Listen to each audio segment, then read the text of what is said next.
Hey teens, what's going on? I hope you guys are doing all right. It was so nice seeing you on Sunday for our first Sunday gathering. We'll start calling that Sunday Fun Day. That was a lot of fun. But today's video is about gratitude. And I want to share with you a couple of different tools that we can use in order for us to remember to share the things that we're grateful for. So my absolute favorite is a gratitude journal. And you can use absolutely any kind of journal. I have all sorts of journal. One that I use when I wake up in the morning, another one that I use just to share the things that I'm grateful for. You can put it all in one book. But a gratitude journal would basically be a place where you can write down the things that you're grateful for. Best thing to do is do it first thing in the morning. That way you don't forget. So you wake up in the morning, you open up your book and you list maybe 4 or 5 things you're grateful for. Or maybe that day you want to write a lot and you just pick one. It could be as simple as one word. Today I'm grateful for blank. Or you might feel inspired to write a whole bunch, okay? So that is something nice to get in the habit of doing.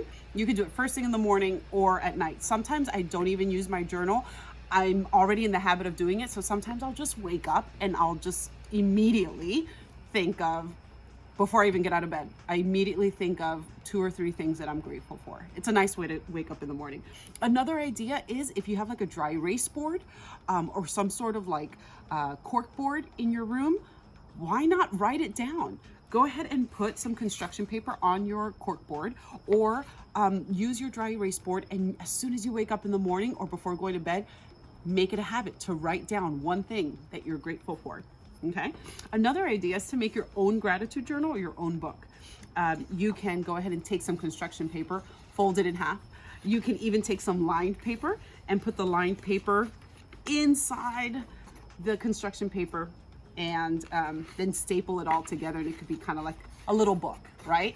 And you can use one every week. You can make it your May gratitude journal, and it could be for the whole month. Sky's the limit. And then dress it up, have fun, put some stickers on it or some pictures, whatever you'd like to do. All right, so I'm excited to see what you guys come up with. Please, please, please post pictures. We want to see how much fun you're having, and wishing you all the best. Lots of love, lots of blessings as you guys embark on your distance learning. Bye, guys.